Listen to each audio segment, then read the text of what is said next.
ଆସନ୍ତୁ ଜାଣିବା ଆଜିର ଖବର। ଅକ୍ଟୋବରରେ ଏହି ତାରିଖରେ ମିଳିବ PM ଟଙ୍କା। ଏମାନଙ୍କ ଖାତାକୁ ଆସିବ 6,000 ଟଙ୍କା।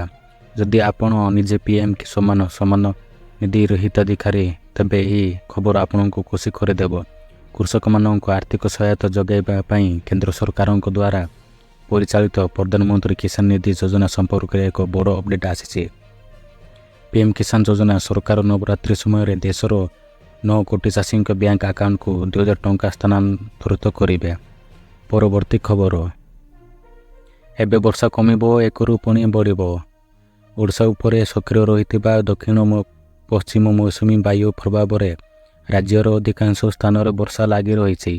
ଗତକାଲି ସକାଳ 8:30ରୁ ଆଜି ପୂର୍ବାହ୍ନ ମଧ୍ୟରେ କଟକ ଜିଲ୍ଲା କଣ୍ଟାପଡ଼ାରେ ସର୍ବାଧିକ 110 ମିମି ବର୍ଷା ହୋଇଛି। ଏହା ବ୍ୟତୀତ ବାଙ୍କିରେ 105 ମିମି, ପୁରୀ ଜିଲ୍ଲାର ପିପିଲିରେ 105, ବରଗଡ଼ ଜିଲ୍ଲାର ପଦ୍ମପୁରରେ 102, ଖୋର୍ଦ୍ଧାରେ 85, ଢେଙ୍କାନାଳ ଜିଲ୍ଲାରେ ଭୁବନରେ 80, ଖୋର୍ଦ୍ଧା ଜିଲ୍ଲା ଜଟଣୀରେ 75, ପୁରୀ ଜିଲ୍ଲା ଗୋପରେ 74 ଓ ସତ୍ୟବାଦୀରେ 72 ମିମି ବର୍ଷା ରେକର୍ଡ ହୋଇଥିଲା ବୋଲି ଜଣାପଡ଼ିଛି। ପରବର୍ତ୍ତୀ ଖବର। ଯାହା ଖାତାକୁ ସୁଭଦ୍ରା ଟଙ୍କା ଯାଇନି ସେମାନେ ଜଲ୍ଦି ପାଇଯିବେ, କହିଲେ ଉପମୁଖ୍ୟମନ୍ତ୍ରୀଙ୍କ ବଡ଼ ଘୋଷଣା। ରାଜ୍ୟ ସରକାରଙ୍କ ସୁଭଦ୍ରା ଯୋଜନାକୁ ନେଇ ସାରା ଓଡ଼ିଶାରେ ଜୋରଦାର ଚର୍ଚ୍ଚା। ଯୋଜନାର ଆରମ୍ଭ ହେବା ଦିନଠାରୁ ହିଁ ଏହାକୁ ନେଇ ଗାଁଠୁ ସହର ଯାଏଁ ଯେଉଁଠି ଦେଖିବେ ସେଇଠି ଜୋର ଧରିଛି ଚର୍ଚ୍ଚା। ଗତ ସେପ୍ଟେମ୍ବର 17 ତାରିଖରେ ପ୍ରଧାନମନ୍ତ୍ରୀ ନରେନ୍ଦ୍ର ମୋଦି ନିଜେ ଓଡ଼ିଶା ଆସି ଏହି ବହୁ ପ୍ରତୀକ୍ଷିତ ସୁଭଦ୍ରା ଯୋଜନାର ଶୁଭାରମ୍ଭ କରିଥିଲେ। ପରବର୍ତ୍ତୀ ଖବର।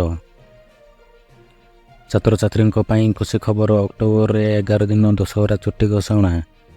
ଯେତେବେଳେ ପର୍ବ ଆସେ ଛାତ୍ରମାନେ ଭାବନ୍ତି ଯେ ଅନେକ ଛୁଟି ଦିନ ହେବ। ଏହି ସମୟରେ ଆପଣମାନଙ୍କ ପରିବାର ସହିତ ଛୁଟି ଦିନ ମନାଇଥାନ୍ତି। ପାର୍ବଣ ଋତୁ ଆରମ୍ଭ ହୋଇଥିବା ବେଳେ ଏହାରି ଭିତରେ ସବୁଠାରୁ ଗୁରୁତ୍ୱପୂର୍ଣ୍ଣ ହେଉଛି ଦଶହରା ଛୁଟି। ପରବର୍ତ୍ତୀ ଖବର। ଅକ୍ଟୋବରରୁ ରାସନ କାର୍ଡରେ ମିଳିବ ଗହମ। ଆସନ୍ତା ମାସରୁ ପୁଣି ଥରେ ରାଜ୍ୟରେ ଖାଦ୍ୟ ସୁରକ୍ଷା ଯୋଜନାର ହିତାଧିକାରୀଙ୍କୁ ଗହମ ମିଳିବ। ସେମାନଙ୍କ ସମୁଦାୟ ପ୍ରାପ୍ୟର 20% ଅର୍ଥାତ୍ 1 ପଞ୍ଚମାଂଶ ଗହମ ସେମାନେ ପାଇବେ ବୋଲି ଖାଦ୍ୟ ଓ ଖାଉଟି କଲ୍ୟାଣ ମନ୍ତ୍ରୀ କୃଷ୍ଣଚନ୍ଦ୍ର ପାତ୍ର କହିଛନ୍ତି। ଗଣମାଧ୍ୟମକୁ ଏ ବାବଦରେ ସୂଚନା ଦେଇ ସେ କହିଛନ୍ତି, କେନ୍ଦ୍ରମନ୍ତ୍ରୀ ପ୍ରହ୍ଲାଦ ଯୋଶୀ ମୋତେ କଥା ଦେଇଥିଲେ ଯେ ତୁରନ୍ତ ଗହମ ଦେବା ପାଇଁ ବୋଲି ଜଣାପଡ଼ିଛି। ଆସନ୍ତୁ ଜାଣିବା ପରବର୍ତ୍ତୀ ଖବର। CBSE ଢାଞ୍ଚାରେ ହେବ ଯୁକ୍ତ 2 ପରୀକ୍ଷା। ଉଚ୍ଚ ମାଧ୍ୟମିକ ଶିକ୍ଷା ପରିଷଦ CHSE ଶିକ୍ଷାବର୍ଷ 2024-25 ଯୁକ୍ତ 2 ବୋର୍ଡ ପରୀକ୍ଷାରେ ବ୍ୟାପକ ପରିବର୍ତ୍ତନ କରିବାକୁ ଯାଉଛି। ଦ୍ୱାଦଶ ଶ୍ରେଣୀ ବିଜ୍ଞାନ, କଳା ଏବଂ ଧନ୍ଦାମୂଳକ ଶିକ୍ଷା ପରୀକ୍ଷାରେ ନୂଆ କରି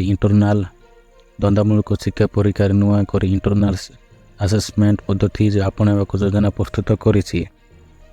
ଉଚ୍ଚ ମାଧ୍ୟମିକ ବିଦ୍ୟାଳୟ ବା କନିଷ୍ଠ ମହାବିଦ୍ୟାଳୟରେ 20 ନମ୍ବର ବିଶିଷ୍ଟ ଇଣ୍ଟରନ୍ୟାସନାଲ ଆସେସମେଣ୍ଟ ପରୀକ୍ଷା କରାଯିବ। ପରବର୍ତ୍ତୀ ଖବର। 4,000 କୋଟି ଋଣ ଆଣିବ ଓଡ଼ିଶା, ଡିସେମ୍ବର ସୁଦ୍ଧା ଆଣିବା ଯୋଜନା। ରାଜ୍ୟ ସରକାର ଅକ୍ଟୋବର ଡିସେମ୍ବର ଚତୁର୍ମାସିକରେ 4,000 କୋଟି ଟଙ୍କା ଋଣ କରିବେ। ନଭେମ୍ବର ଓ ଡିସେମ୍ବରରେ ସରକାର ଏହି ଋଣ ଆଣିବାକୁ ଯୋଜନା ରଖିଛନ୍ତି ବୋଲି ଭାରତୀୟ ରିଜର୍ଭ ବ୍ୟାଙ୍କ ଜାରି କରିଥିବା ତଥ୍ୟରୁ ଜଣାପଡ଼ିଛି। ସରକାର ନଭେମ୍ବର ମାସରେ 1,000 କୋଟି ଟଙ୍କା ଏବଂ ଡିସେମ୍ବର ମାସରେ 3,000 କୋଟି ଟଙ୍କା ଋଣ ଆଣିବେ ବୋଲି ଜଣାପଡ଼ିଛି। ପରବର୍ତ୍ତୀ ଖବର। 2,298 ହୋମଗାର୍ଡଙ୍କୁ ପୁନଃ ନିଯୁକ୍ତି ଦିଆଯିବ, କହିଲେ ମୁଖ୍ୟମନ୍ତ୍ରୀ ମୋହନ ଚରଣ ମାଝୀ। ଲୋକସେବା ଭବନରେ ଚାଲିଛି ଜିଲ୍ଲାପାଳ ଓ ଆରକ୍ଷୀ ଅଧିକାରୀଙ୍କ ମିଳିତ ସମ୍ମିଳନୀ। ସରକାରକୁ ଆସିବା ପରେ ପ୍ରଥମ ଥର ପାଇଁ ସମସ୍ତ ଜିଲ୍ଲାର ଜିଲ୍ଲାପାଳ ଓ ଆରକ୍ଷୀ ଅଧିକାରୀଙ୍କୁ ନେଇ ବୈଠକ କରିଛନ୍ତି ରାଜ୍ୟ ସରକାର। ମୁଖ୍ୟମନ୍ତ୍ରୀ ମୋହନ ମାଝୀଙ୍କ ସହ ମୁଖ୍ୟ ଶାସକ ସଚିବ ଉପସ୍ଥିତ ରହିଛନ୍ତି। ଏହି ସମ୍ମିଳନୀରେ ସମସ୍ତ ଜିଲ୍ଲାର ଜିଲ୍ଲାପାଳ ଓ SP ଯୋଗ ଦେଇଛନ୍ତି। ଆସନ୍ତୁ ଜାଣିବା ପରବର୍ତ୍ତୀ ଖବର। ପଶ୍ଚିମ ଓଡ଼ିଶାରେ ହେବ ନୂଆ ଚିଡ଼ିଆଘର। ପଶ୍ଚିମ ଓଡ଼ିଶାରେ ହେବ ଚିଡ଼ିଆଖାନା। ପଶ୍ଚିମ ଓଡ଼ିଶାର ନୂଆ ଚିଡ଼ିଆଖାନା ପାଇଁ ପ୍ରକ୍ରିୟା ଆରମ୍ଭ ହୋଇଛି ବୋଲି ଉପମୁଖ୍ୟମନ୍ତ୍ରୀ କହିଛନ୍ତି। ଓଡ଼ିଶାର ପର୍ଯ୍ୟଟନ ବିକାଶ ପାଇଁ ଅନେକ ଯୋଜନା କରିଛି ରାଜ୍ୟ ସରକାର। ସମ୍ବଲପୁର ଚିଡ଼ିଆଖାନାରେ ସମ୍ପ୍ରସାରଣ କରିପାରନ୍ତି ରାଜ୍ୟ ସରକାର। ଓଡ଼ିଶାରେ ଆଡଭେଞ୍ଚର ସ୍ପୋର୍ଟସ ପାଇଁ ଅନେକ ସୁଯୋଗ ରହିଛି। ଆଡଭେଞ୍ଚର ସ୍ପୋର୍ଟ ତଥା ଏହାର ପଲିସି ବିଷୟରେ ଅଧିକ ଜାଣିବା ପାଇଁ ଆସନ୍ତା ସପ୍ତାହ ମେଘାଳୟ ଗସ୍ତରେ ଯିବେ ମୁଖ୍ୟମନ୍ତ୍ରୀ। ପରବର୍ତ୍ତୀ ଖବର। ଭଦ୍ରକରେ ଇଣ୍ଟରନେଟ୍ ସେବା ବନ୍ଦ। ସୋସିଆଲ ମିଡ଼ିଆ ଫେସବୁକ୍ ପୋଷ୍ଟକୁ ନେଇ ଭଦ୍ରକ ପୌରାଞ୍ଚଳ ଅନ୍ତର୍ଗତ ପୁରୁଣା ବଜାର ଥାନା ଅଞ୍ଚଳରେ ହିଂସା ପରେ ପୋଲିସ ସାଉଣ୍ଡରେ ପରିଣତ ହୋଇଛି ସମଗ୍ର ଭଦ୍ରକ ସହର। ଧାରା 163 ବିଶ୍ୱବ୍ୟାପକ ପୋଲିସ ଫୋର୍ସ ମୁତୟନ ହୋଇଛନ୍ତି। 48 ଘଣ୍ଟା ପାଇଁ ଇଣ୍ଟରନେଟ୍ ସେବାକୁ ମଧ୍ୟ ବନ୍ଦ କରାଯାଇଛି। ଏହା ସହ ସମସ୍ତ ସୋସିଆଲ ମିଡ଼ିଆ ବ୍ୟବହାର ଉପରେ କଟକଣା ଲାଗିଯାଇଛି। ପରବର୍ତ୍ତୀ ଖବର, କଂଗ୍ରେସର ନିର୍ବାଚନୀ ଇସ୍ତାହାର, ମହିଳାଙ୍କୁ ମିଳିବ ମାସିକ 2000 ଟଙ୍କା, ବଢ଼ିବ ଭତ୍ତା। ହରିୟାଣା ବିଧାନସଭା ନିର୍ବାଚନ ପାଇଁ କଂଗ୍ରେସର ଶନିବାର ଦିନ ନିର୍ବାଚନୀ ଇସ୍ତାହାର ପ୍ରକାଶ କରିଛି। କଂଗ୍ରେସର 40 ପୃଷ୍ଠାର ଇସ୍ତାହାରରେ ବିଭିନ୍ନ ଘୋଷଣା କରାଯାଇଛି। ଏଥିରେ ଲୋକଙ୍କୁ 25 ଲକ୍ଷ ଟଙ୍କା ପର୍ଯ୍ୟନ୍ତ ମାଗଣାରେ ଚିକିତ୍ସା ଯୋଗାଇ ଦେବା ଏବଂ ମହିଳାମାନଙ୍କୁ ପ୍ରତି ମାସରେ 2000 ଟଙ୍କା ଦେବାକୁ ପ୍ରତିଶ୍ରୁତି ଦିଆଯାଇଛି। ପରବର୍ତ୍ତୀ ଖବର, 2 ଦିନିଆ ଝାଡ଼ଖଣ୍ଡ ଗସ୍ତରେ ଯିବେ ମୁଖ୍ୟମନ୍ତ୍ରୀ ମୋହନ ଚରଣ ମାଝୀ, ନିର୍ବାଚନ ପ୍ରଚାର ହେବେ ସାମିଲ।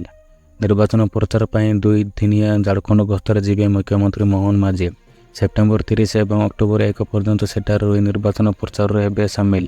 ସୂଚନା ମୁତାବକ ଆଗକୁ ଆସୁଛି ଝାଡ଼ଖଣ୍ଡ ନିର୍ବାଚନ, ସେଥିପାଇଁ 2 ଦିନିଆ ଝାଡ଼ଖଣ୍ଡ ଗସ୍ତରେ ଯିବେ ମୁଖ୍ୟମନ୍ତ୍ରୀ ମୋହନ ମାଝୀ ବୋଲି ଜଣାପଡ଼ିଛି। ଆସନ୍ତୁ ଜାଣିବା ଆଜିର ଶେଷ ଖବର।